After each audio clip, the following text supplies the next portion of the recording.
Hello, welcome to Brap Life. My name's Angel. Thank you guys so much for listening week in and week out, and especially for these last few episodes. It's just been a huge, like, response to it, and it's just so awesome to see. We have a lot of questions coming in about Ohio Hard Enduro, and I'm going to try and keep you guys updated as I get more information. It's just kind of like just starting out right now, so as we get through things, I'll have more answers for you. um but in the meantime, enjoy this week's episode. It's with Kyle. Kyle is somebody that I met at TKO. He was working at the USWE tent, and he was a super nice guy. We started chatting, and I was like, hey, let's get you on. So this is Kyle's story, kind of how he got into riding and how he got involved with USWE. And for those who don't know what USWE is, you'll get to learn about that and kind of how dynamic that company is, because I wasn't actually aware of that. So thank you guys again so much, and I'll see you next week. All right. Well, welcome to Brep Life. Thank you. Thanks for joining me. This is really cool.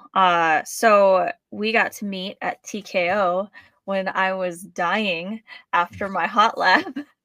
And you kind of saved my life by giving me a new pack, or not giving, but like being willing to sit there and go through and find me the right pack, which was really, really awesome. So I really appreciate that. Yeah, And it's all part of the fun of us being out there and helping guys and girls out like you, and making the most of it. And it was fun meeting you, because it was like, I remember we were in the booth and it was like, man, whose exhaust is that loud? And then you came rolling up a few minutes later with that loud pipe that you had knocked off. So that was a fun way to get to meet somebody. yeah, I had a lot of people who were like, man, yeah, somebody was out there with a really loud bike. And I'm like, oh, I wonder who that was. Some of the pro riders were like, it was so loud. Like, I don't know what happened. Somebody really jacked up their bike. I'm like, yeah, that's crazy. I don't know who could have done that. Yeah. So other than my super awesome exhaust, what were kind of your highlights about TKO for you guys? For us, for a lot of us, it was our first time out to that part of the country. And I think what kind of blew my mind the most was just how rugged the terrain is out there. Yeah. A lot of us, we're based out of Central Oregon. So, we're used to mountains and rocks and big hillsides and everything out here. And I think just getting out there and just seeing like how, dense the vegetation is, and then those like creek beds that they have out there that the riders go up. It's pretty like mind-boggling to see in person for the first time if you're not familiar with that area of the country. Yeah. So that was definitely a highlight for us. And then just getting to talk to a lot of the folks out there. And unfortunately, we don't get to do a ton of like hard enduro races. Our stuff is generally more catered to like the ADV crowd and those guys, which they're all great too. Their events are a hoot as well, just kind of in a different way. So it's fun to get out and actually see a hard enduro race. And as a big fan of hard enduro myself, it was exciting to finally go and see one in person. So that's awesome. So let's backtrack a little bit here. So you're a rider. How long have you been riding, and how did you get started? actually, I've been riding only for about 3 years, almost to the date. I Oh, bought my wow. motorcycle at the very end of August of 2022. Yeah. And it's something I've always been interested in. Just never had the financial means to really get into it until I got, a little bit older. Um, and what kind of sparked me to get into it was he's more of an acquaintance at the time, but we had hung out a few times together, and we were probably a little more than just acquaintances. We were friends, and he had picked up a motorcycle in the spring. He'd picked up a Tenere 700. And he was out on the Washington BDR and was posting some pictures and stuff of that, and just kind of his adventures out there, and kind of talking about what he was doing. And I was like, man, that looks like a really good time. And so, yeah, like later that week, I think it was, I went out and bought a XT 250. Nice. Was I'm almost 6 foot tall, so it was a small bike for me. I didn't really know at the time because I didn't really know the first thing about motorcycles. It was just like, yeah, Mhm. XT50, that's a good beginner bike, right?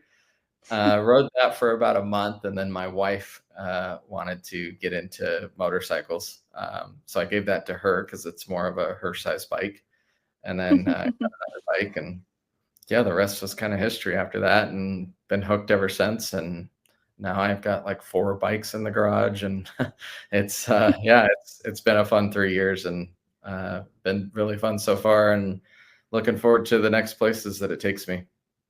That's awesome. So, are you mainly like doing trail riding or do you do racing? Yeah, so doing mostly trail riding. I do Mhm. have a race coming up in October that I'll be doing Mhm. just with one of the local clubs here. It's a ISDE style race, so Nice. it can be pretty brutal. We did it. My buddy and I did it last year. We shot for the whole 100 miles, but we DNF'd after 50 because we Oh my were goodness. completely dead. And one of the fun things about the course that it's at is it's really sandy in parts, so you get these like bike swallowing whoops that just like totally kill you. Some Jeez. of them will be like 2 to 3 feet deep, and they're just brutal. We were because we didn't know anything really about the race or the structure or anything how it goes. It was kind of like Mhm. the sooner you register, the sooner you get your start time for the race. Yeah. Yeah. So we didn't register till the last minute when they were about to close it because we were kind of like hemming and hawing about it. So we were some of the last people out onto the course. Oh And no. having a fellow racer, that means you get a very chewed up course. Mhm. So yeah, for us it was pretty brutal. And I told myself after that, I was like, I'm not doing races anymore. That's just not for me. But then the registration for it came up again this year, and I was like, well, looking back, it was kind of fun. Like type two type of fun. You're kind of miserable in the moment, but looking back, Yeah. no, it was fun. I should do it again. So, we're doing it again this year. It's like mid-October, so just trying to get out and ride as much as I can and get ready for that, and probably prepare to get my butt kicked again. But hey, that's all part of the fun. Yeah, exactly. I mean, that's what I did at the hard enduro. All I did was essentially my friends took me out and they were like, "All right, let's go do this." And I would struggle and I would just struggle and struggle because they're all like A riders. Like they're really good. And I am definitely not. I always say I'm like an F rider. And yeah, I would just struggle, but I was like, this is perfect because that's exactly what it's gonna be like at the hard enduro. And it that was exactly what happened. Like, I Yeah, struggled so much, but yeah. I think a big thing for me was the heat. I didn't really factor in the fact like, last year I was at TKO and I did, like, media, and I was just, like, there to spectate, and I was living in Tennessee at the time, so I was used to it, and so the humidity, it didn't really touch me, but this year, I came from Arizona where we don't have humidity, so Right. I Yeah, was that like, "Ooh, it was a I said lot." that was my first time to that area of the country, and I just remember stepping off the plane there in Nashville, and as soon as you walked out of the airport, it was just like, "Oh my gosh, why is the air Yeah, so thick?" It it was was like a like yeah, the first 2 days that we were there, I was struggling, but you get used to it pretty quick. until you're on the bike. Right, yeah, until you're Yeah, wrestling with a 250-pound bike up a creek bed with 4 foot tall. yeah. I saw multiple guys who took off their jerseys because I mean, even just that little bit of material, most of the jerseys are ventilated these days, but it still makes a big difference. But Mhm. I was not about to do that. Yeah, I had people who like poured water on me and stuff, and I don't know if that was really helpful or if it made it worse, but it was the thought that right. counted at that point. So I was like, just Yeah, pour it in my mouth. Like I'm right. thirsty. Kinda increases the swamp effect. Yeah, it was rough. But um, I was pretty proud of my riding. I was just tired. And so it like zapped my energy. But like when I like there was a few hill climbs that I when I looked at them, I was like, ooh, I don't know if I'm gonna make it up of this. And um then I ended up making it like no problem. So that was kind of cool. So I Yeah, had a lot of fun, but it was just a struggle fest. Like you said, type 2 fun. So for sure, for sure. Yeah, it was like kind of one thing I learned in doing the race that I did last year was that it kind of forces you to try things that you otherwise maybe normally wouldn't. yeah. If you're just out on like a Yeah. casual trail ride with your buddies and you see some like crazy hill climb, you're like, nah, I'll pass. But when you're in a race and you kind of don't really have a choice, yeah, it kind Yeah. of gets you to I guess try things that you normally wouldn't, like I said. So it's kind of cool that way. Kind of gets you to come out of Yeah. your comfort zone, which is part of the fun of this sport, I think. Yeah. I definitely we ride with very different people. I am always being encouraged to do stuff that is probably out of my skill set. Yeah, Not anything that would be like insanely dangerous, but they definitely push my comfort zone quite a bit. Um but I'm so new that everything's kind of uncomfortable. So, it's kind of crazy for me, but to them they're just like, this is nothing. Like, why are you freaking out? Um, but yeah, in a race, like there's like at Brushy, when I did Battle of the Goats, 100% there is a section that I honestly, when I did the track walk, I was like, if I get to this point, I have no idea how I'm gonna get up this. And like, cause it was like a pretty steep uphill, and then there's like a rock at the top. And I was like, I don't know if I can get up and over that. Like I'm not used to that because there's just so much up, and hmm I'm used to like it being rounded at the top. So it was like, ooh, I don't know. Um, so looking at it, I was really scared. But then, yeah, during the race, I didn't even hesitate. And honestly, when I was going back through the footage, I was like, I don't even know where that spot was because I didn't hesitate. Like I just flew right through. Like I had to really slow down and like look at the footage to see it. But yeah, in the race, it's like totally different. You just do things without thinking about it. yeah, yeah. That's cool in that regard. Yeah. So how did you then end up with USWE? So as I said, they're based here in Central Oregon, Mhm, Bend specifically. I've lived in Central Oregon for about 12 years now. Yeah. mhm, Um, and so back in the beginning of this year, I was kind of looking for a new job. I kind of have a background in like accounting and finance. mhm, Um, and they were looking for like a logistics person. mhm, So I actually managed their supply chain more so on the Giant Loop side. So Giant Loop mhm, is owned by USWE. mhm. That's kind of the adventure bags and more Yeah. lean towards the ADV side of things. But Mhm. um, so yeah, came on board with them back in January of this year, and I've gotten to go out to a few events, and um, yeah, and then ended up this spring getting my friend that got me into motorcycles. I got him hired at Giant Loop as well. He's their events coordinator, Josh. He's a Nice. super great guy, and so it's pretty cool. I get to go to work every day with one of my best friends, and it's not always all fun as any job. There's definitely hard work and hard days that come with it, but it's cool to be part of an industry that's like growing and there's a lot of anticipation and excitement behind it. And then, Mhm. the cherry on top really is getting to go to these events and talk to Yeah. the riders and get to know people and make cool connections. And like I said, motorcycles take you a lot of cool places, not only on the bike, but Mhm. off the bike too. So, Yeah. Yeah, for sure. That's really cool. I would love to do something like that. Like that sounds so much more fun than what I do. yeah. Um, I forgot what I was gonna say now. There was a point that I was going to make. Um, oh, so USWE is kind of like a lot bigger than I thought they were. I Mhm. didn't realize that they owned Giant Loop. Um, I had no idea that they were into running stuff. So I just found that Yeah. out recently. My friend told me she bought some running pants or running shorts, and I was like, "Excuse me, USWE makes running shorts? Like what?" Because I run. I do a lot of running.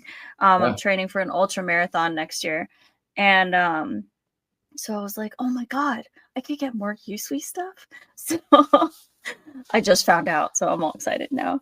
Yeah, Um, right on.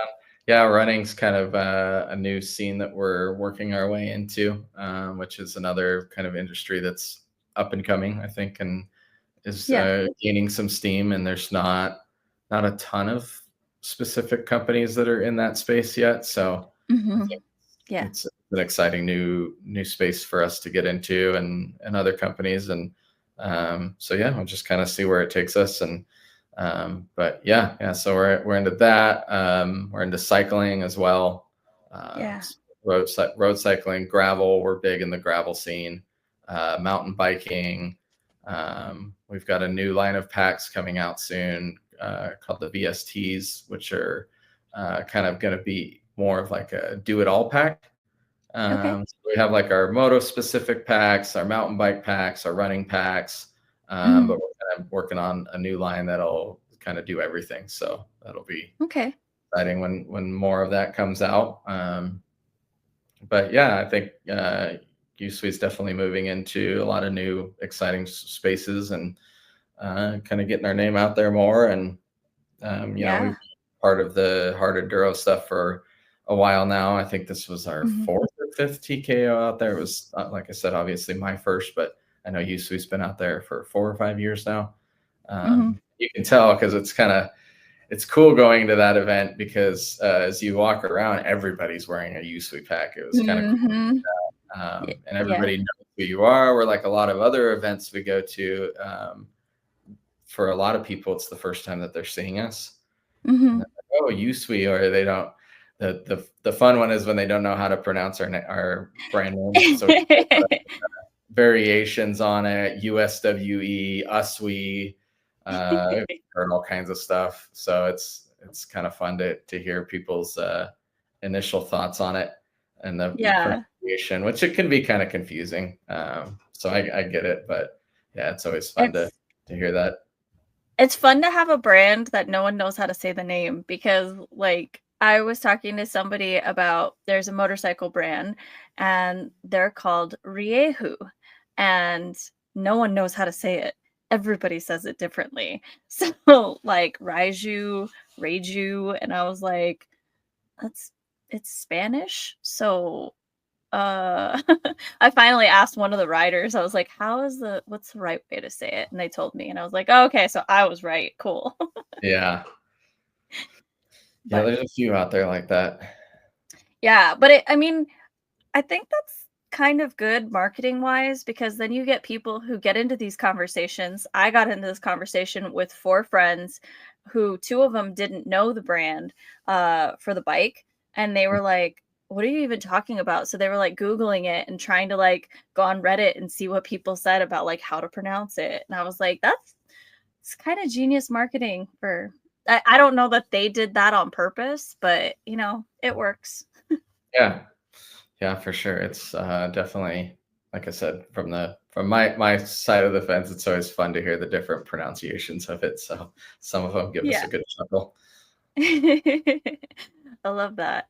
Um, I'm really excited that you guys are getting into running. I my passions in life are hard enduro and running. So, I'm that crazy friend who everybody's just like, I cannot believe you're going running again. And I'm like, I used to average between 70 and 100 miles a week. So, Wow, it's like, that's yeah, impressive. I'm not up there right now.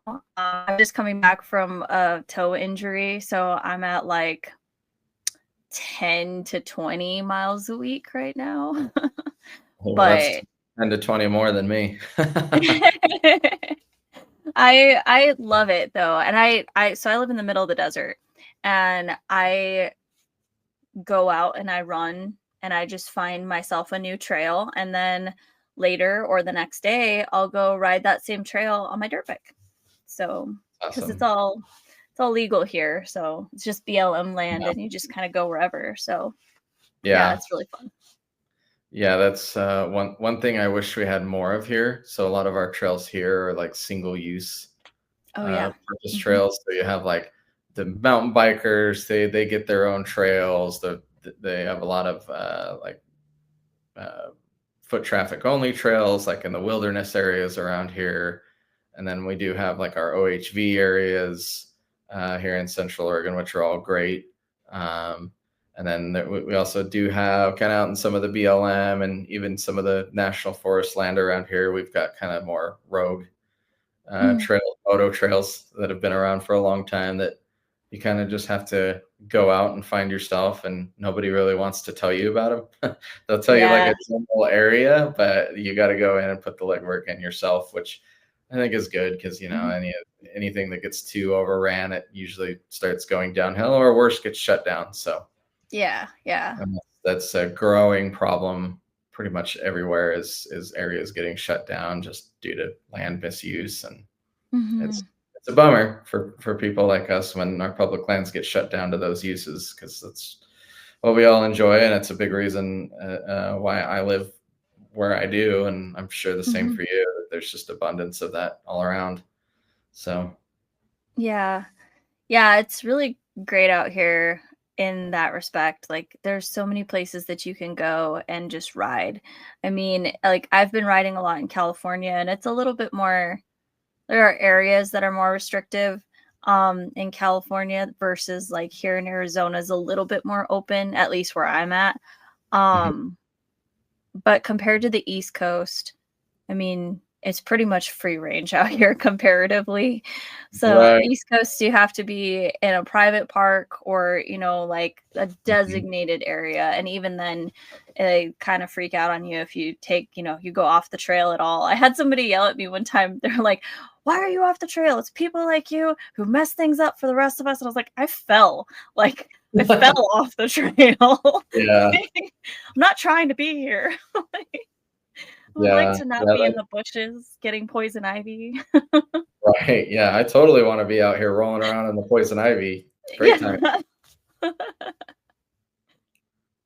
Yeah, that No, was but kind of one thing I found interesting talking to people out at TKO, just talking mhm, to some more of the local people out there, just asking them what the riding was like out there, and it was kind of the same response that I got out of everybody, that like, oh, you either mhm, have to like own it or know somebody that owns it to be able to ride on it out here.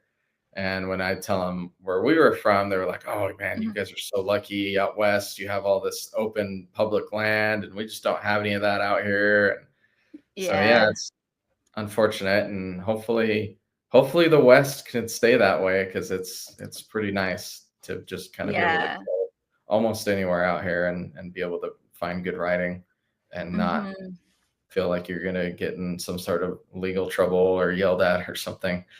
So yeah. Yeah, or, there's some areas that I've been where they're like, "Okay, we're gonna be skirting private land, so make sure you stay on this side and not that side, because if you go on that side, they'll shoot at you." And I'm like, "Excuse me, yep, what?" yeah, Um, yeah, so that's a little crazy. I mean, it is the Wild West out here, so right. But we got to but work to keep it that way, right? yeah, and I do. I think there's a lot to be said for that. Um, I personally like the terrain on the East Coast, but I don't like the fact that it's so restrictive on the East Right. Coast. So, because like they've got some insane hill climbs out on the East Coast, and they're all Yeah, rooty, and so they're not easy. Not that I could do them when I lived there, but I might be able to now. Like, I'd like to think I could start to be good at that now. yeah, Um, but I don't know. I go all over the place, and I find fun wherever I go. Like this weekend I spent 3 different areas in California, and all of them were equally fun in their own way. So, equally scary, but still yeah. very You fun. were you were down in Jawbone one of the days, right? Yes. Mhm. Yeah, I saw your post from that, and that's a cool area that I've always wanted to go and check out. It looks incredible. It's very scary. Yeah, I bet. The first time that I went there, I had just met these guys that I hang out with, and this one guy, he's kind of like a local legend. Like I had heard his name and it was like whispered when I first heard about him over on the East Coast. And they were like, yeah, this dude is like crazy. He's like really, really good. And somehow he starts talking to me and invites me to go riding. And I was like, I don't know how good of an idea this is. So I had a couple other friends who were coming along, but I had just met them too. I had ridden with two of them once. And I was like, I don't really know how all of this is going to go. I pulled in and I wanted to cry. I was like, everything is huge. Like, absolutely just the biggest hills I've ever seen in my entire life. Like, these are like mountains, not hills. And so I kind of like had a panic attack. Yeah. They're like, don't worry, we're gonna we have side by sides with us the first day. So like the first day we took 2-track all the way up to the top. And I had this thing that I was like terrified of downhills. And the guys were kind of like egging me on a little bit. So they're like, well, do you want to go back with the side by sides or do you want to come with us and go the dirt bike way? And I was like, you guys have known me for all of like 14 hours and you already know how to get me to do something. So I went the dirt bike way. And the entire time I was internally screaming. Like it is like on my GoPro, it's 35 minutes of going down. And it was Wow. just like, oh my God, it was so much.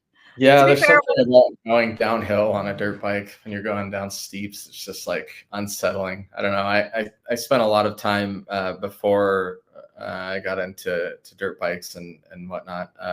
Mhm. Mountain biking. I grew up mountain biking. Did a lot of that Oh, my yeah. my teens and early 20s, and always loved the downhill there. But something about being on a much heavier bike and going that direction, it's just like super unsettling. It's still something I struggle with too. Like just this last weekend, I was out riding and we were doing some hill climbs, and then like you're all excited going up, and then excited that you make it up, and then you're at the top, like looking down, like, oh man, now I got to go all the way back down that. Yep. Yep. And I know. how do I That's do it without just like locking up my rear brake the whole time? Yeah, that's it. I got to the spot on Friday and I've been there before and I've been up this one part before. It's called the Widowmaker. And I went up the baby side, which it's relative because there really isn't much of a baby side. It's just slightly less steep. And but I made it, but I've only done it once and I was by myself. So I was like, I'm not going to do this by myself. And so I made sure to avoid that. I went around, went to the backside, whatever. I was having fun on my little baby hills in the back. And then I was like, okay, mentally, when I'm coming back, I need to remember that before the last like hump, I need to take a right. And I thought I knew what the tree looked like. And I guess I was having too much fun and not really paying attention because I missed the turn. And next thing I know it, I'm bombing down Widowmaker. And I was like, "Oh my God," because I realized where I was after like a couple seconds. Like you kind of like come over the first hump and then it's a little slightly flat and then it drops down again. And I hit that slightly flat and I saw where I was and I just like panicked and I like dumped the bike and I stood for a second. I was like, "Oh no, what did I do?" Yeah. So but I was like, there's no way because there's so much sand. Like the sand was about to my swing arm. Like it was really deep. So there's no way at my skill level with my tiny little baby legs am I going to be able to get myself back up to go the other way. I was like, at this point, it's the point of no return. Like I have to keep going. Mhm. So I got on the bike and I was again internally screaming and just like I was like, I'm just gonna go. And the whole time my bike is just like fishtailing, but I managed to keep it up and I made it to the bottom and I was like, oh my God, that was so cool. And I was like, there's nobody around to see that. Like, Yeah. So it's when the coolest stuff happens, both when nobody's around and the camera's turned off, right? yep. hmm I actually think I got it on camera. All right. I haven't gone through all the footage yet, but yeah, I was just like, man, like that was really cool. I can't believe I freaking did that because I did not plan to do that at all. I did not want to because I was alone and it was scary. So, But then that was when I decided, because I kind of went into my California trip with no real plan about what I was going to do this weekend. I just was like, I'm just going to decide. Maybe I'll just stay and feeling the whole weekend and just stay at that one spot. I don't know. I was like, we'll see. But then after going down Widowmaker, I was like, okay, I think I'm going to go to Jawbone. I was like, I think that I can handle some of the smaller stuff there. And I did. I handled some of the, to me, bigger stuff. It's probably not like the big stuff that the boys would do if they take me, but um for being by myself and still getting used to those downhills, it was a lot for me. So pushing myself, but I don't have that kind of experience. I didn't grow up really riding bicycles, and the few times that I did was always on flat ground. Like, Mm-hmm. I didn't do anything like that. And it was really funny that you said that going downhill on a dirt bike scares you more, because I got on a mountain bike last year and my friend like took me out in the desert and we were like riding. I was fine on the flat, uphill sucked. But then when we came down, I was like freaking out so bad. I was like, I would much rather have my dirt bike, because that's like, to me, there's, well, first of all, I'm wearing more protection because Right. like, we're going out on the bikes and I was like, well, what do I need? She's like, your helmet. And I was like, that's it? Like, I don't wear, like, I have a chest protector and knee braces and everything when I ride.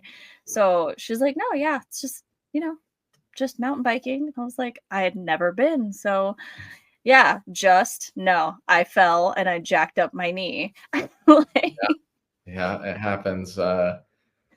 Yeah, it's interesting too, because when I've gone back to mountain biking after I've spent a lot of time on dirt bikes, it always is a weird feeling being on something mhm. that's so light. It definitely feels like much less planted. When you're like hitting Yeah. corners and stuff on a mountain bike, you feel like you're just gonna like slide out, versus the dirt bike definitely like bites in more. So there's definitely some differences there that kind of change the feeling to make it more sketchy feeling, I guess. So I can totally understand that. Yeah. I don't know. I guess I didn't really grow up, like I said, riding bicycles. So something that small, it just didn't feel stable. And Hmm. at this point, like, this was like last February, I think. So I was still getting used to like the whole concept of balance. And so balancing on a dirt bike is a lot easier to me. Like, the weight kind of helps because you can like counterbalance the weight. And Hmm. I didn't really understand on the bicycle, like, how to do that. I don't know. Yeah. It sounds weird probably, but when you really No, it makes only know sense. a dirt bike, like, it's just strange. Yeah. Yeah. Well, on the dirt bike, and there's just more like gyroscopic effects that helps keep it Yes, standing that upright. was the word I was A lot trying more. to think of. Yeah, a lot more moving mass than Mhm. a mountain bike. So yeah, the balance part is easier until you go really slow, and then it's a lot harder. I still feel like it was easier on the dirt bike, Yeah. but I also go really slow. That's my speed, so Hey, fast is just a feeling, right? I'm like a fast turtle, maybe. But yeah, fast is a feeling, and it's the feeling I get when I go downhill. I don't Yeah. like it, but Right. working on it. Um, but the only way to do stuff like that, like to get better at it, is to, you know, do the things that you're scared of. So that's what I do. And I consented to doing this race next year, which is Romaniacs. And I don't know if you have ever watched that, but it's like all Yeah. hills. Uh-huh. And I was like, so Crazy. I'm gonna do the thing that scares me the most, and I'm gonna push myself. Like, this is making me have to face that fear. Like, there's no excuse. Like, if I'm even gonna be serious about this, I have to train downhill. So that's kind of part of what this weekend was too, was I needed to kind of like really face those fears. And I knew that those areas in California, we have mountains out here too, but it's very technical out here. There's a lot of rocks, like embedded rocks and stuff. So it's a little bit of a different training. And right now I'm not at that level. So it's just a terrible time and painful. Yeah. So I was like, I just need to get used to the downhill first, and then we can add the rocks in once I'm comfortable. Like I need to have like some levels here, because I tried doing that stuff here and it was just, there was a lot of pain, a lot of taking extra time off of the bike because I was hurting myself. So um progression is a good thing. Yeah. Yeah. Yeah. And time off the bike for injuries is no fun. I know that pain. No. And Yeah. I'm really, really lucky, and in the time that I've been riding, the longest that I've been off the bike is a week and a half. So, oh, wow. yeah, I I'm pretty well, part of that is I'm really stubborn. I have a high pain tolerance. So, I'm just like I hurt my foot probably like a month and a half ago, and it still hurts, but I'm still riding and running on it. Like, not broken, so just Yeah. sore. Yeah. Well, that's Um So you had talked about your race that you're getting ready for. First of all, what's the race called? It's called the China Hat ISDE. Okay. I wasn't 100%. I have heard of it. So I'll have to keep an eye out for that so I can watch your stats. Yeah, it'll probably be embarrassing, but I'll be out there. No, My only goal is to finish. So if I come in dead last, a finish is a finish. That's all your I'm looking goal at. should just be like to not be the one who's known for like their bike being loud, or, something like that. Right. I That mean, would be that a win. gives you cool stories, and you came off the track in one piece, so that's all that matters. The bike on the Yeah, other, that's true. but Yeah, the bike was not. Bike was very sad, but yeah. shout out to Champion Brick Racing. They hooked me up with a new pipe and they took care of the bike that night and got me ready to go for the next day. So Oh wow, that that's awesome. was awesome. Yeah. Champion Brick is honestly one of the best teams out there, and I'm super super lucky to have made friends with Matt Adams last year, and he's just absolutely fantastic, and he's just kind of like taken me under his wing, and he's like teaching me as much as he can and always just encouraging me, and the whole team is the same way. So it was really cool. They kind of rallied around me. That was awesome. They did the same thing at Battle of the Goats.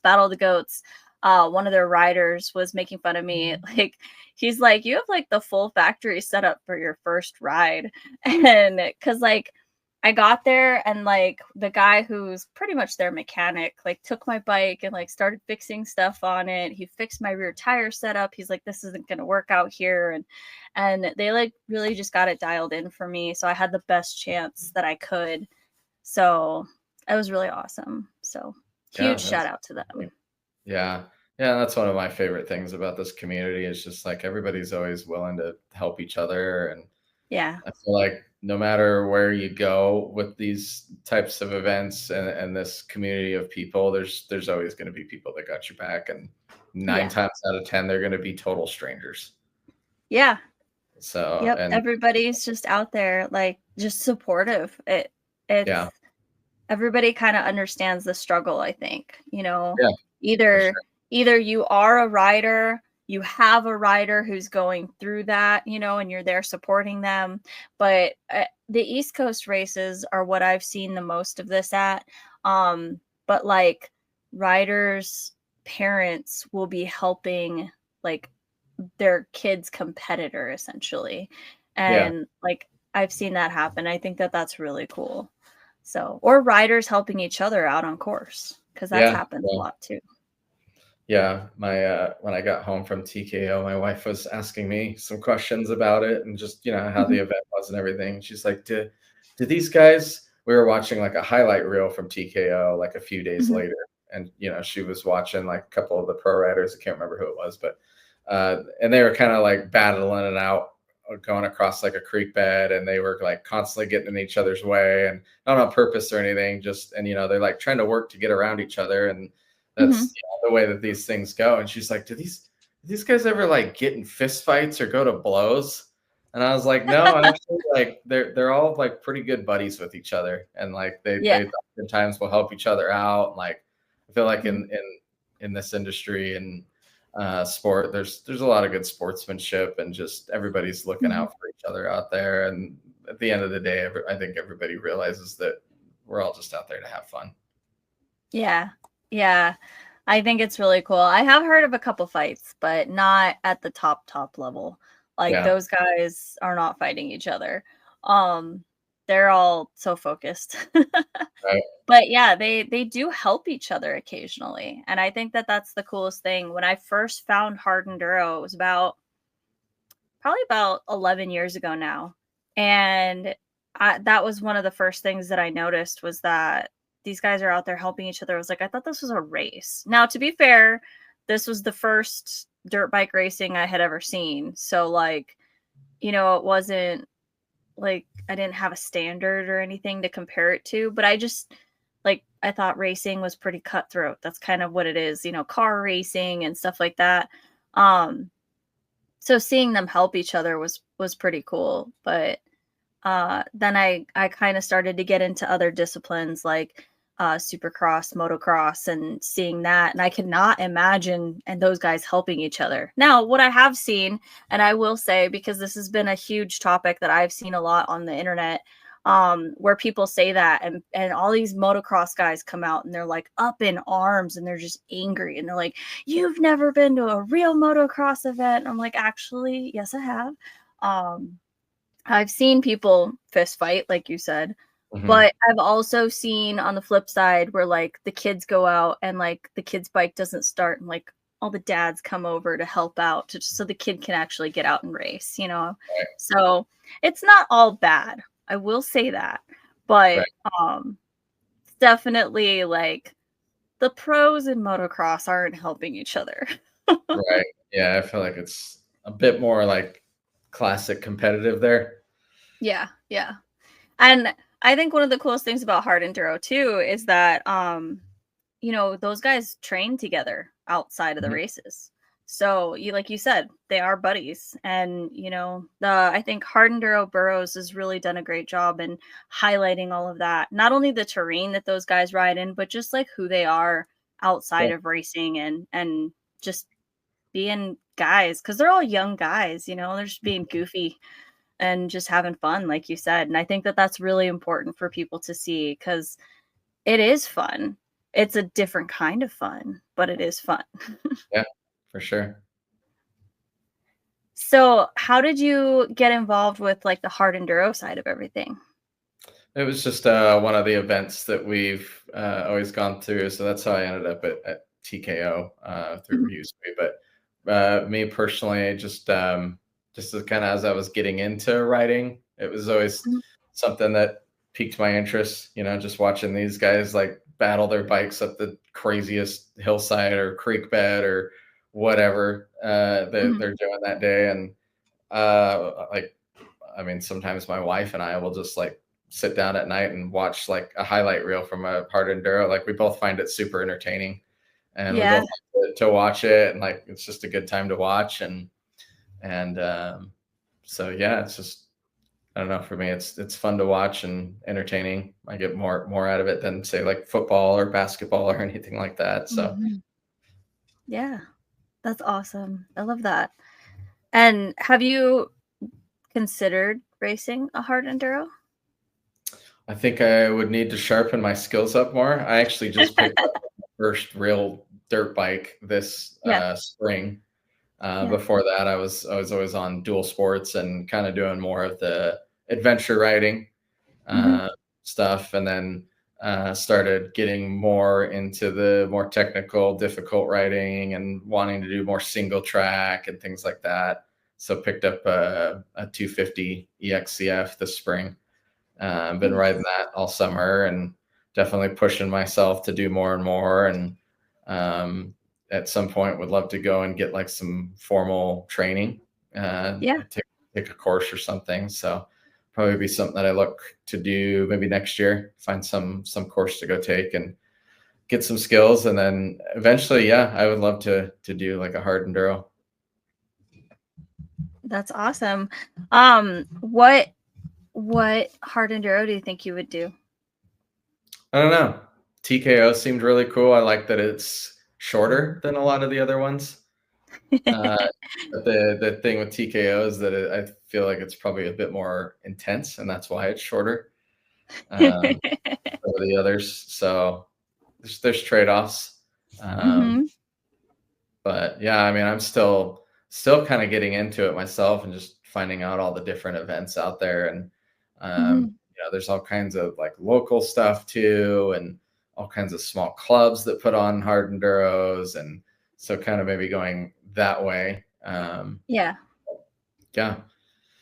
So, like I said, TKO for me was the first one that I've gone to in person. Definitely would like Yeah. to go to some more and spectate. Silver Kings is another Yeah. big one that I'd really love to go and see in person. That's another one that maybe in the future I'd consider. Yeah. That's pretty gnarly. I Yeah, went and spectated last year. I was signed up to race it this year, but I got hurt, so I didn't race. Um, but yeah, it is hugely huge. I was like, "Oh my god."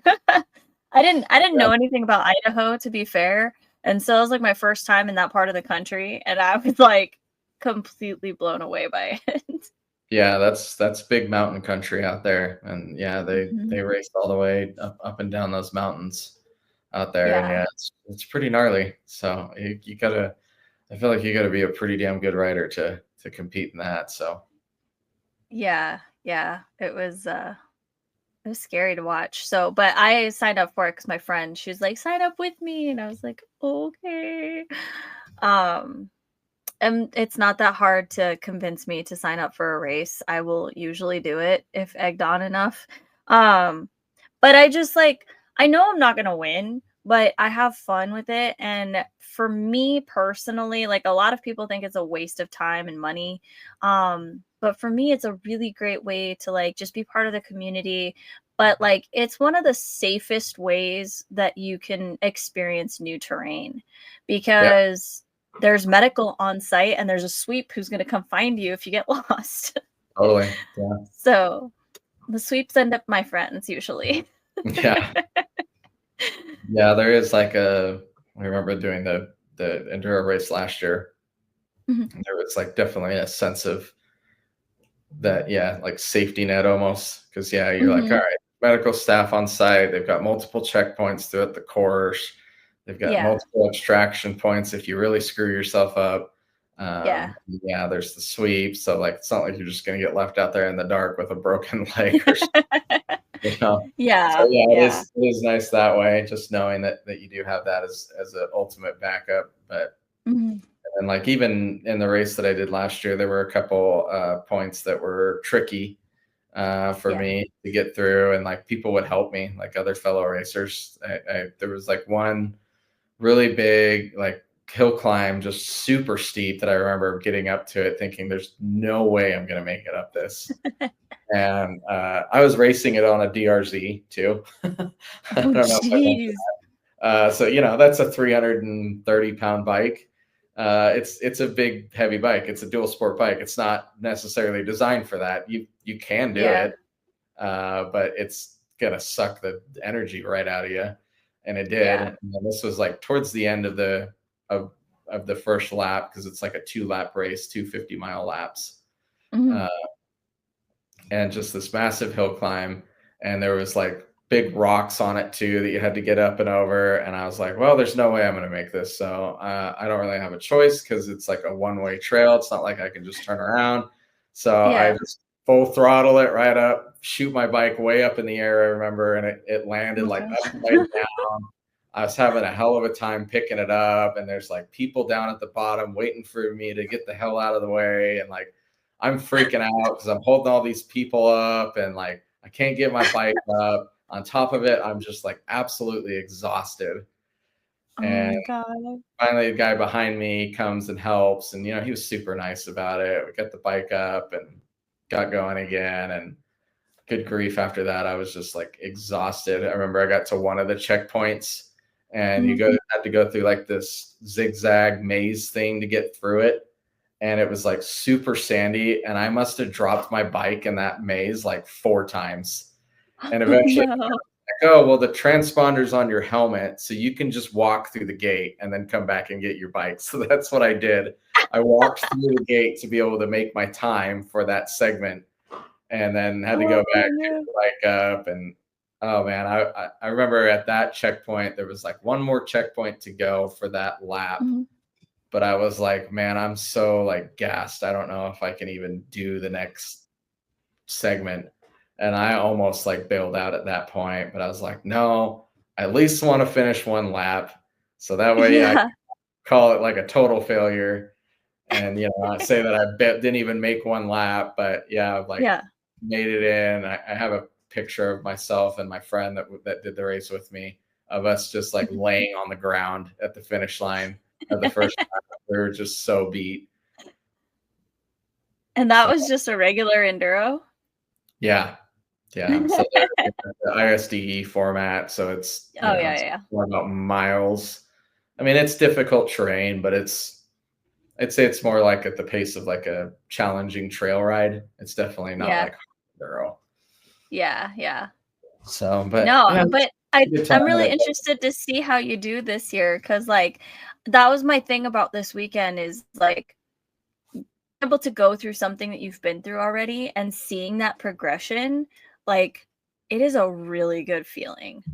So I am, like, thoroughly enjoying that experience, because last year I was traveling the country a lot. I was traveling for work, and so I was almost always in a new area all the time, and so I never really got to go back to those areas and, like, conquer something again.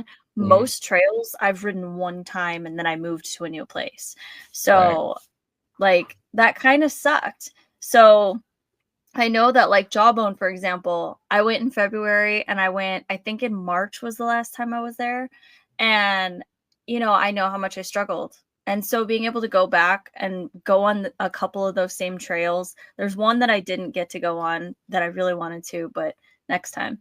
But the couple that I did get to, I was like, "Man, I remember being frozen with fear at the top of this," and my buddy had to, like, seriously, like, coax me down. He's like, "Come on, just, like, come on, you're gonna be fine, like, I'll go down in front of you, just, like, follow my rear tire, just, like, focus on that," and I was just so terrified, Yeah. and this weekend, I went up it, and then I got to the top, and I was like, hey, I know where I'm at right now," and I was like, "Oh, this is like nothing." So I turned around and I went back down and I had so much fun. I turned around and I did it 3 times. So, Nice. like, I was Yeah. like, that was really cool to know that in that much time, or that little time rather, I've progressed that much to where it's not stopping me in my tracks anymore. So Yeah. that was Yeah, that it's was definitely cool. a sense of satisfaction. The Yeah. 3 years that I've been riding, I've lived here, so I go and ride a lot of the same trails a lot, Yeah. it's always fun to go back, especially if it's something I haven't ridden in a while. Go back and ride it again. It's like, oh man, I remember when that like little hill climb scared the crap out of me, and now it's like I Yeah. twice about it. So it's Yeah. yeah, definitely a good sense of satisfaction going back and just doing stuff that scared you the first or second Yeah. time, and then going Yeah. back. It's just like no, ain't no thing. Just Yeah. uh, shows to you how much you've progressed and become a better rider, and kind of fuels the fire more to push yourself and Exactly. try new Yep. things. I always most rides that I go out on, I always try to scare myself a little bit. Yep. So, get out of that comfort zone a little bit. Don't Yeah. take it too far because you don't want to end up with a bad injury because you got way in over your head. And I think riding Yeah. riding within your skill level, but pushing it a bit is healthy. Mhm. Right, to that point where you get out of your comfort zone, but nothing too far. Um, Yeah, definitely. yeah, the Yeah, it'll the be really cool to hear your recap after your race and see kinda, like, what you feel is different, like, do you feel like your endurance is better and stuff like that? Like, that'll be really cool. yeah, yeah. I think I'm most excited to be on a bike that's better suited for this use. Not being on a TRC this time will be, I think, much more enjoyable. Yeah, yeah, definitely. I'm Have you excited. been, like have you been training at all, or like changing like your nutrition or anything like that for it to get ready? Yeah, so I've been dieting a bit, and then trying to do workouts. I always struggled keeping myself motivated with that, with work and all of life's other craziness. Mm-hmm. It's hard to stay motivated, but also trying to get out and ride as much as I can. Mm-hmm. Just really, I feel like seat time alone makes a huge difference. The more you Mm-hmm. can get out and ride, the better you'll be at it. If you want to get good at Yeah. something, just go do it. Yeah. So that's kind of always been my mentality behind it. But I know that doing some off the bike training too would greatly benefit me. So Yep. working on that, and yep, trying to eat clean and all that. Uh, That's good. yeah, and then right now I'm preparing for a week-long trip where we'll be starting end of this week. Some buddies and I are leaving. We'll be out on the bikes for probably 8 or 9 days, camping, and we were originally going to do an Idaho route, but one of the buddies that's coming, he just had a newborn, so we decided Aw. for his sake and his wife's sake, we're going to stick a little closer to home. So I think we're just going to go kind of make our own route around Oregon, Yeah. maybe into like Joseph area, northeastern Oregon. None of us have ever really ridden up there, Hell's Canyon, the Ochocos, stuff like that. So but yeah, working this week to get the bike ready for that and get all my gear together, and so that'll be fun, and a lot of seat time with that. So it'll Yeah. be cool. That's great. Yeah, seat time's really important, especially when you're leading up to a race. To an extent, obviously, like don't spend 10 hours on your bike the day before a race, but Right. that's just, my personal opinion. Do what you want, but Yeah. one of the big things that I like to focus on, especially leading up to a race, is making sure that my mindset is pretty bulletproof. I found that mindset and just keeping a really good focus has been what's gotten me through what I've made it through for the hard enduros so far. And Yeah. just any riding that's harder like that, like just I always say, like, I do hard things for fun when I'm in a section that either scares me or I'm struggling in. Like, I know some people get like really frustrated out there. Hmm. Um but I'm like, I do hard things for, I mean, I run ridiculous amounts. That's not easy. No. And that's fun to me. I've wanted to do hard enduro since way before I had a bike. So like if I'm in a section and I'm struggling, I put myself there because I'm dumb. Like this is what I wanted to do. So I can't Yeah. be mad. Like I just like I kind of use that to like center myself and then just like remember like, okay, this is fun. I am having fun. I'm out on my bike and this is a learning experience. So and then it's like a lot better than just getting frustrated or scared. Um Yeah. Now, I will say, and the boys can attest to this, that is not always bulletproof. I'm still working on it. There are times when I come to it, usually 9 times out of 10, it's exposure. It's severe exposure because I fell off of a cliff in December, I think it was, of last year. I fell like 30 feet. And yeah, it was not fun, but it was like one of my first times ever on exposure. And I was like totally fine. And then that happened. And then now I'm like, oh, I don't like this. So Yeah. there are times when I'm just like tired and I kind of fall back into that. Yeah. So for me, my mindset has to be perfect when we go out for a ride. Cause I've found too that like if I have a lot going on at home or at work, and like I'm really distracted, I won't focus like well, and if I'm not focusing, I'm not riding well. And so I just have to like tune everything out and just focus on what I'm doing, and if there's a problem, it'll be there when I'm done riding. So Yep. Yeah, that's one of the big reasons unfortunately. why. One of the big reasons I love riding so much is like when you're out there on the bike, there's not really like you're so occupied with what you're doing, you're not thinking about everything else. The rest of the world Yeah. is just kind of like on pause, and it's just Yeah. you and the bike and the terrain in that moment, and like you're Hmm. just having a good time. You're not really thinking about your work troubles or your home life or whatever Yeah. other BS you might have going on in life. It's just kind of like I don't know. For me, it's like one of the only ways I can like truly disconnect. Yeah. And that's what I love about it so much. And it's, it doesn't even have to be like a hard ride where I'm like pushing myself the whole time or anything. Sometimes just going Mm-hmm. out for like a mellow ride and just down a Forest Service road and somewhere cool and pretty, and Yeah. just everything just kind of melts away while you're out there, and it's super cool feeling. That's awesome. I love that. That's why we do it. I feel like that's how we get into it. That's like what keeps us like, I guess a good word for it is addicted, right? Mhm. Like it feels like you're addicted. I feel like I'm addicted to like that progression. Like I need to keep trying to keep progressing. I want to get to a point where I can go out and I can ride with my friends and not struggle to get to the sections that they're doing. Like I Yeah. might still not be able to do them because they do some really insane stuff, but as of right now, a lot of the times it is a struggle for me to get out there. And so I'm getting better, but there's going to be a point where I'm going to be able to do that stuff, or at least some of the lower level stuff. So that's Yeah. what my goal is. Yeah, well, it's good you ride with people that are. I think it's always better to ride with people that are more advanced than you because they'll push you to do those things. Where I Yeah. know, like me and the buddies that I ride with, we're all about the same skill level. I think we Mm-hmm. kind of all have our own strengths and weaknesses and things that we do like and things we don't like. Mm-hmm. And so we encourage each other that way. But for the most part, we're all kind of the same skill level. So it's Mm-hmm. easy for like all of us to talk ourselves out of something versus if you somebody that like knows how to do that and they're comfortable doing it, they're going to push you to do that and in some ways coach you. I think Yeah.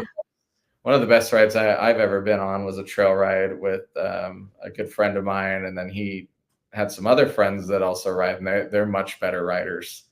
And during that trail ride, like we'd get to like log crossings and stuff, and I at that point I had never really done any big log crossings, like getting up and over. I'd always like taken the chicken route around or whatever because I didn't really know how to. I mean, at that time, I didn't even really know how to even get the front tire of my bike up off the ground at all. Mm-hmm. And they were like super nice, coaching me, encouraging me to like try it. And yeah, there was like stuff that I did that day that I never thought I'd even be capable of doing. So it was Yeah. super cool to ride with some guys that are a lot better than I am and just kind of get that extra push, and makes you realize that you're more capable than you think you are a lot of times.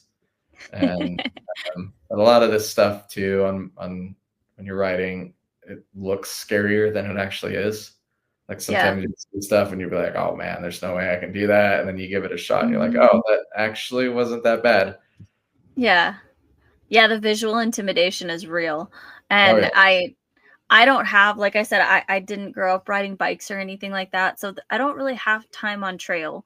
And so it was really hard in the beginning for me to read trails and like to get to the top of the little tiny baby hill and know which direction I was going to go once I got to the top. Like I didn't know how to look for the signs to see that, and um then I started running a lot of the same trails that I ride. And so I started to see that, and it kind of helped me. But like you said, riding with those people who are so much better than me. Since I started like riding on this bike, I've ridden with a lot of pro and A riders, B riders. Like I said, I'm just so low level that B riders are like absolutely insane to me. Um, but I did also spend a lot of time with pro riders in the very beginning.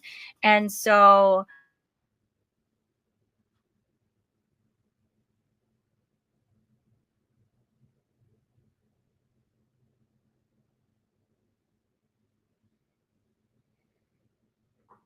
Oh, might have lost you. okay. You there? Okay.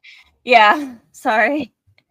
Um anyway, so I learned to see the lines that they take, and ever since I stopped riding with those pro riders, like because they went off to, race and stuff, um I've been told so many times that I take hard lines when we're on the trail And I'm like, what do you mean? And they're like, you always go for the rocks. Like, why do you go for the rocks? And I'm like, that seems like the easy line to me. But it seems easy compared to like what the pros will do.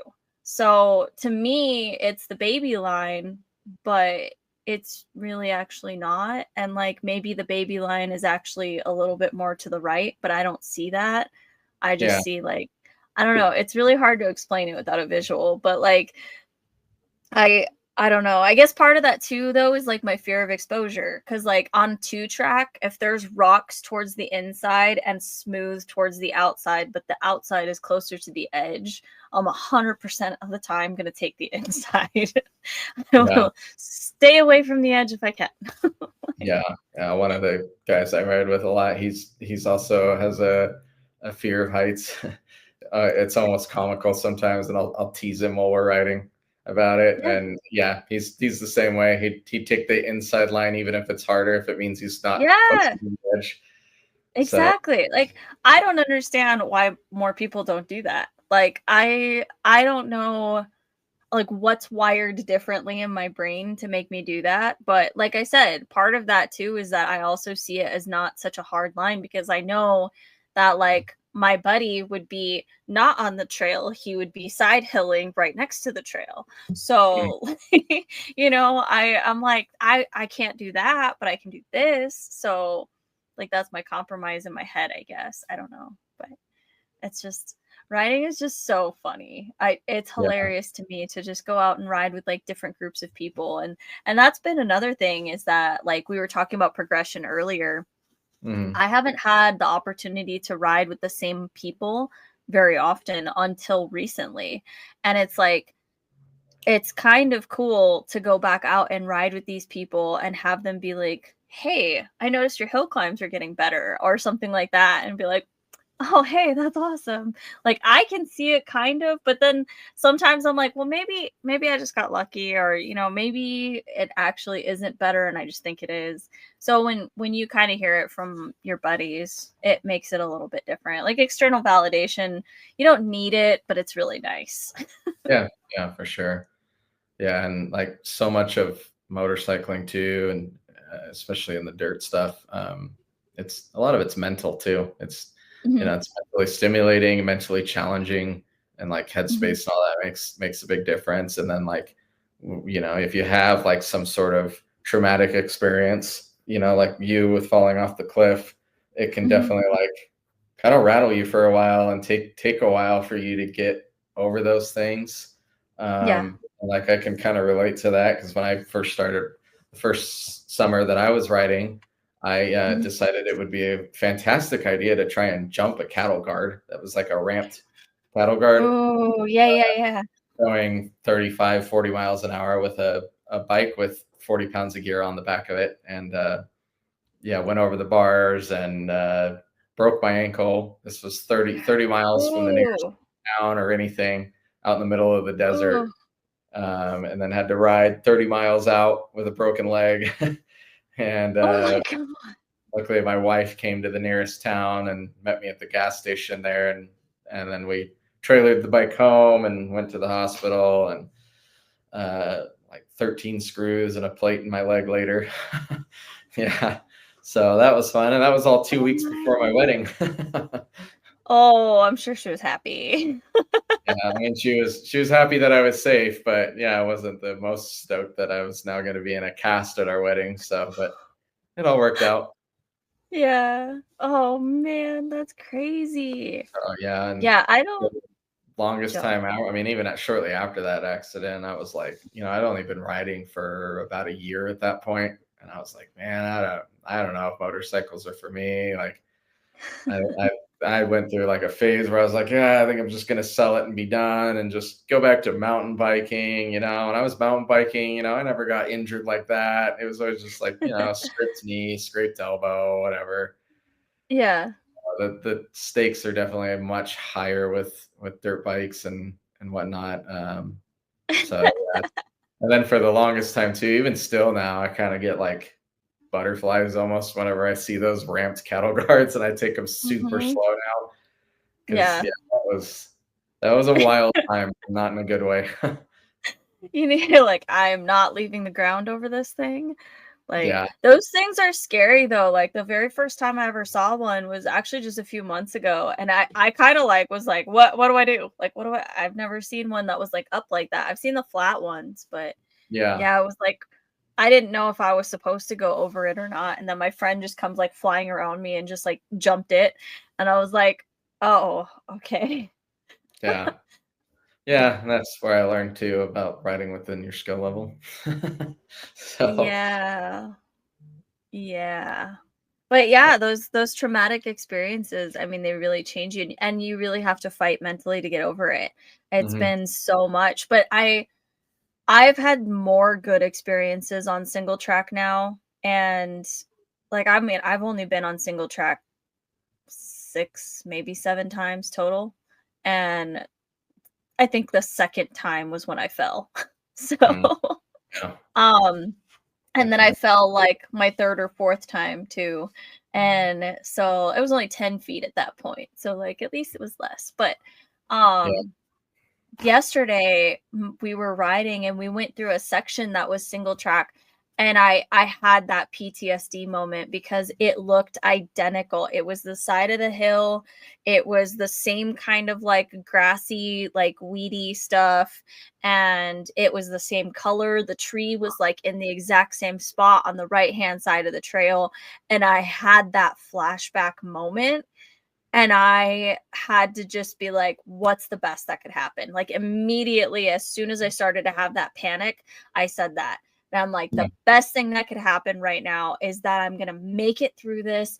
I am not going to be like scared. I'm going to make it through. And like, I'm going to be so proud of myself. And I'm just going to have the best experience. And then I made it through and I was so proud of myself. And I was just like super stoked. And then we went into this fun little downhill that I wasn't very thrilled about, but it was like still kind of in that same zone in my head. And just like, what's the best that could happen? And I made it down and it was just fine. But but then yeah, I told my friend, I was like, I had the worst like start of a panic attack right there. But I made it through. So like looking back at it, I was like, I think I could do it again and be okay. Like I think I'm getting to the point where I have had enough good experiences that I'm starting to feel better about it. I don't love it still, but I wasn't like I didn't have to stop and just sit there and like catch my breath before doing it. So, yeah, yeah, that's a good mindset to have about, like, what's the best that can happen instead of like, "Oh, yeah, what's all the things that could go wrong?" Yeah, yeah. Well, and just that's like it's a huge mindset shift and it's not been easy, but I did find that like when you're on the trail and you're going through, everybody always says that. Well, what's the worst that could happen? So that's the way you think, right? So if you're on the trail and you see a section and maybe you have to like zap up something, I don't have that skill really. So people would always be like, "Well, what's the worst that could happen? Like you'll just fall." And that's what I see in my head as I'm about to hit this object. And so I was like envisioning myself falling so that I was falling. And like whether you believe in manifestation or whatever, like the power of positivity, there's a whole bunch of things it could be. But for me, thinking positively helps me have a better outcome. So I started saying that and I started envisioning myself making it over the obstacle. And 9 times out of 10, I can make it. yeah. But Yeah, no, like I TKO said, was the exception. yeah, TKO was rough. mindset has a lot to do with it, but Mhm. Yeah.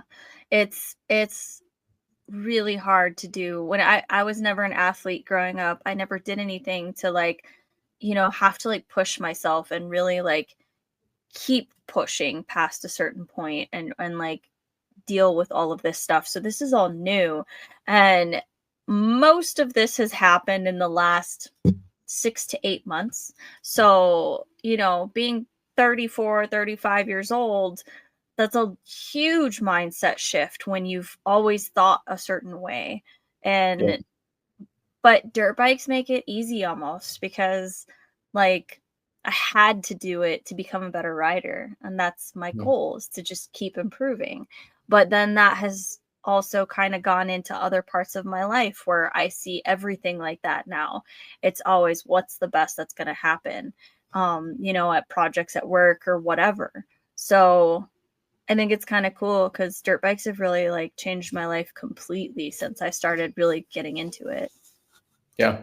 Yeah. I feel the same way, that it's definitely been like a pivotal moment in my life getting into that. And it's changed my perspective on a lot of things. And Yeah. um, yeah, it's super cool. It's something I wish I had gotten into earlier in life, but at the same time too, like I'm almost glad that I waited till I was older, because like now it's still new and exciting, and not just Yeah. something that I've done my whole life, uh, Yeah. and that's kind of where like mountain biking had gotten for me. I'd grown up riding mountain bikes and did it a lot in my early 20s, and I don't know, I just kind of like hit a point with it where I was just like, I feel like I'm as good at this as I ever really want to be. Uh, Hmm. and so kind of there for a while was like, I don't know, looking for my next thing in life, and then got into dirt bikes. And yeah, it's pretty much all I ever think about now.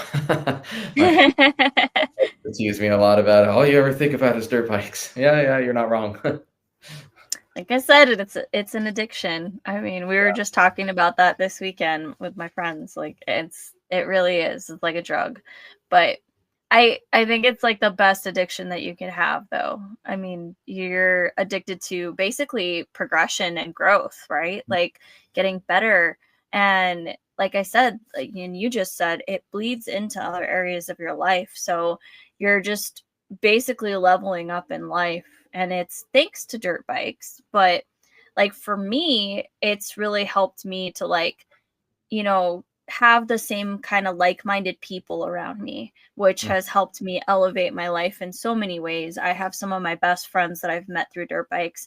But like I know a family in Iowa, the two dads, they're brothers, they quit drinking because they found dirt bikes. Like completely sober, completely changed their way of living. Like used to drink every night and like have these huge parties and whatever.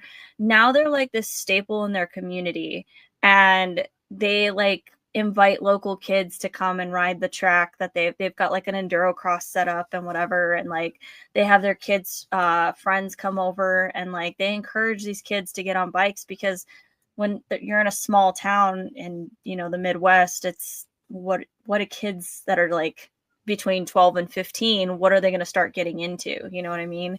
Yeah, So they're really providing like a community service through dirt biking, and I don't think they see it like that really, but that's the way that everyone else on the outside sees it. And I think it's really, really cool because even their kids who are, I think, 15 and 16, they think like that. Like they invite their friends over. They're trying to get little kids to like, they're trying to teach them how to do things properly on a bike and stuff like that. And I mhm, think that that's the best part of the community, is that people at every single level just want to help everybody else to have more fun. yeah, And some really. some people have the skill to be able to teach it and do it safely. So I personally would not really coach people because of my skill level, but I'm always down to go out and help people and struggle next to them if they're learning. Yeah, So like that's just, I just think it's so fun. yeah, definitely. I feel the same way. There's something enjoyable about like struggling through it with your fellow humans, that Yeah. just kind of builds that sense of community, I guess. Trauma Yeah. bonding, that's what my buddies call it. Oh, Sometimes when yes, we're out on the trail that is a suffering, oh, we're trauma bonding. that's a very good way to describe it. I like that. I hate that, but I like it. Yeah, that's fun. Okay, so I asked you about where you would want to be in the US. So if this is an all expenses paid trip, you get to go anywhere in the world that you want to go for riding or racing. Where would you pick? Probably Colorado. Yeah, Interesting. Why there? just I've never been to Colorado, and just the riding that I see out there just looks amazing. I mean, like they've got so much terrain out there that like Hmm. and all kinds of different landscapes. They've got deserty stuff and Yeah. high mountains, like getting way up into the alpine, which I feel like in a lot of other states is difficult on a motorcycle, Hmm. due to wilderness restrictions and stuff. But like you Yeah. see all this riding coming out of Colorado, and it just it looks like the trip of a life to go out there and spend a week or two just riding. Heck yeah. That's awesome. I like that. That's a very different answer. I But know it's good.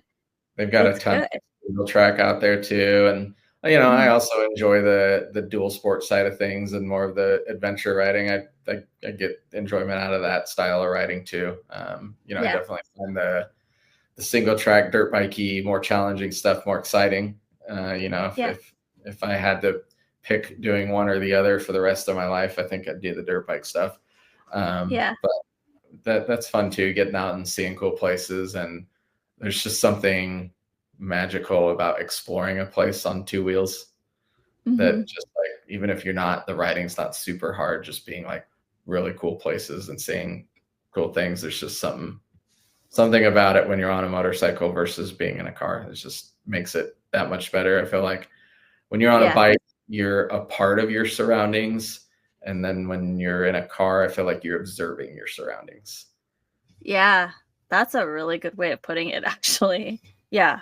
100%. Because like you can feel the air. You can Mhm. like, like feel the even like temperature differences, like if you're Yeah, going up a mountain or something like that. riding and the temperature changes every 5 minutes, just slightly, but you can feel it. Or like the Yeah. smells are always what I enjoy too. As you're riding through like different areas and the different smells that come with it that Mhm. you would never otherwise know when you're in a car. Mhm. Like the Yeah. temperature difference and the way that the air feels, and there's just like so much more like sensory to it. Like I said, I feel like you Yeah. become a part of your surroundings rather than just observing. Yeah, I really like that description. That's a really good way of putting it. And that's probably what makes us like kind of zone out almost, right? Like Mhm. because you have all of those things to focus on. You're not thinking about that thing at work that happened today because you're like, "Oh, the air just changed again," or "Oh, I got hit in the face by a bug," or there's Yeah, like right. a big ledge that I have to get off of right now. Like there's a Yep. thousand things to think about and none of them are your worries. So Yeah. that's really cool.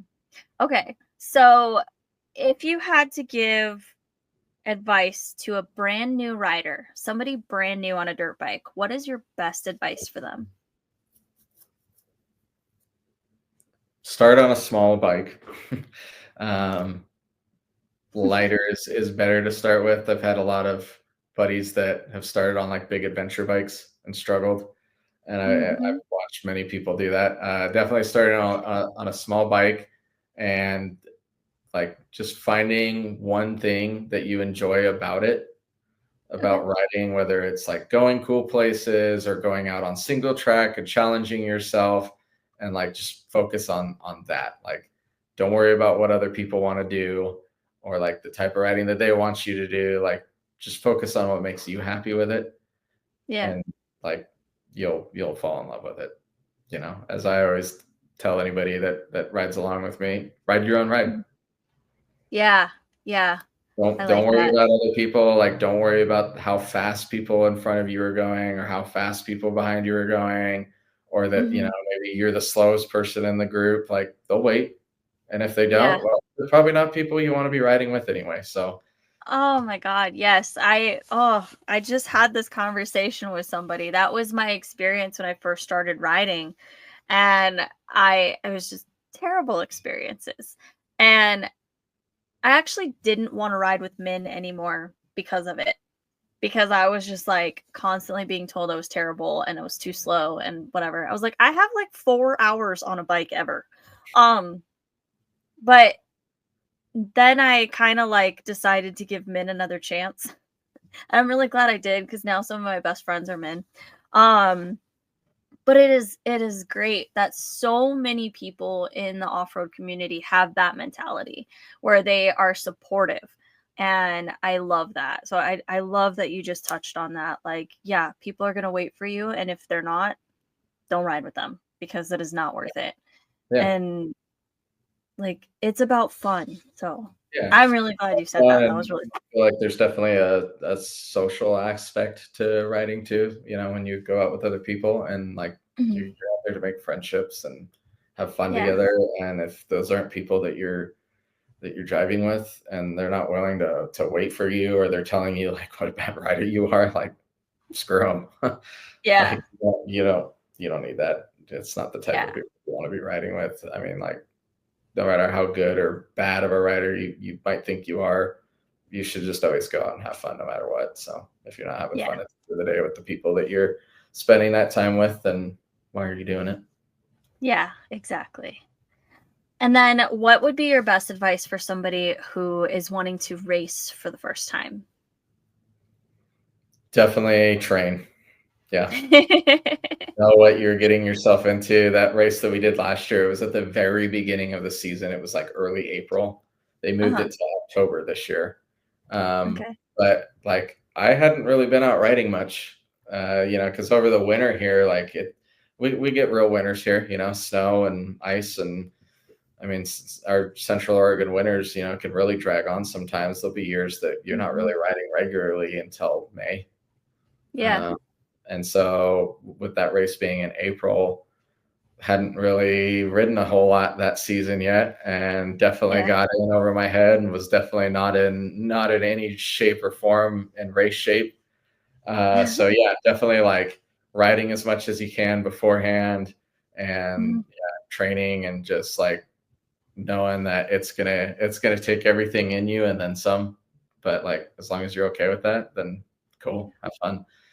And then like at the Yeah. same time too, like if you're new to racing, like you said, do it for fun. Like don't worry about placing or winning, or like just go out there with the mindset that like I'm gonna have fun and I'm gonna try and finish. And if I can do those two things, then I've won in my book. And that's Yeah. all. Yeah. And especially for Unless like me, I got into this a little later in life, and like, you Mhm. know, I know I'm probably never going to be as good as somebody that started when they were 5 years old and has been, racing competitively their whole life. Like, a Yeah. guy in his 30s that just barely got into it just a few years ago. Like, you're never going to be able to cover that much ground, but like that's fine. I don't need I'll to. never say never, but it depends on your dedication, right? Like if you Yeah, were to decide that that was what you wanted, you would have to put in the time and the work. And that's what would make the difference. But to be just out doing it for fun, you're not trying to be that number one guy. I think that's the right. difference. Yeah, and I think But that's where my just mindset's at. I'm not trying to be that number one guy, but if I yeah, can yeah. do some of the more difficult stuff and have fun while doing it, then heck yeah, and sure, a race every now and then. Why not? Go, Yeah. go challenge myself and get Hmm. on get on that competitive spirit a little bit and have fun. I love it. I absolutely love it. Well, in our last few minutes here, are there any shout outs or thank yous that you want to give? Definitely shout outs to my wife for putting up with all this, and also getting into it herself. We just picked her up her first dirt bike, a little Yeah. GTR 125. Took her out riding. Yes. Took her out riding for the first time this weekend, and took her up some like pretty challenging stuff, some hill climbs, and there were definitely like times that we were on the trail that I was like, oh boy, I might have chosen a little bit too much of a hard trail for her today, but she was a champ, and like I was super proud of her for giving her all this weekend, and Oh, she that's really conquered a lot. I awesome. feel like she made a lot of good progress too. She's also been riding for the last 3-ish years. Got into it just shortly after I did. Yeah. Never really been one to push herself super hard like she did this weekend. So I think getting an actual dirt bike for her was really good. Hmm. Um, and then yeah, shout out to probably my two closest riding buddies, Josh and Jake. They've through and through just been great trail riding buddies, and always up for adventure and always up for trying crazy things and pushing me, and I push them, and just the sense of community that I've gotten to build with those two. I mean, they're some of the two best friends I've had in this life. So, That's and I feel awesome. like the three of us have really grown together because of motorcycles. So it's been really great. And and Josh especially, he was there when I broke my leg, and he helped me to get out of that tricky situation. And unfortunately Jeez. for him, that totally like put the damper on the rest of his trip too. We had this whole week Yeah. planned, and that was only on day 2 when I did that. So it was like, well, Oh my God. yeah, I kind of definitely messed up the rest of his trip. But no, he's a great friend, and yeah, I don't know where I'd be without those two. That's awesome. It's great how riding can just bring you closer to people. I've really found that the people that I ride with have become some of my best friends, and I feel like you get to know people on a different level when you ride with them. So Yeah, I think it's cool. for sure. Riding is just, I always say, like, riding is like the best thing that's ever happened to me, and it gives me so much happiness that, like, I wish I could just bottle that up and like give it to people, because I feel like Yeah, I have like so much now, and like, but I can't really do that. I don't know how. yeah, So the next best thing is just trying to convince everybody to ride dirt bike. So yeah. that's what I have. I think the world would be a much better place if everybody rode dirt bikes. Yeah, I agree. I agree. Well, thank you again for doing this. This was really cool. And it was really awesome to meet you and get to chat a little bit about bikes. And hopefully, I'll see you at more events here in the future. Yeah, yeah, hoping so. So I know this season's starting to wind down a little bit, but there's Yeah, always next year, and there's exactly. still a few things going on this year. And I mean, really, we're just starting to get into the best time of year, in my opinion, for this sport. So fall is Yeah. can't be beat. At least where I live. I don't know how it is down there, or other places, but up here in the Pacific Northwest, fall is like Mhm. cream of the crop riding Yeah, season. Start getting it's the moisture awesome. again, the cooler days, all the Yep. tourist crowds have gone home. So from like Labor Day to November when it starts snowing again, that's my favorite time of the year for riding. So I'm really stoked for that. That's great. Well, have fun out on your trip, and good luck at your race. I'm sure we'll talk again before that, but Yeah, definitely. super stoked to hear about that. Thought it's gonna be really cool. Yeah, looking forward to it. All right. Well, thank you again, and I'll talk to you later. Okay. All right. Bye. See ya.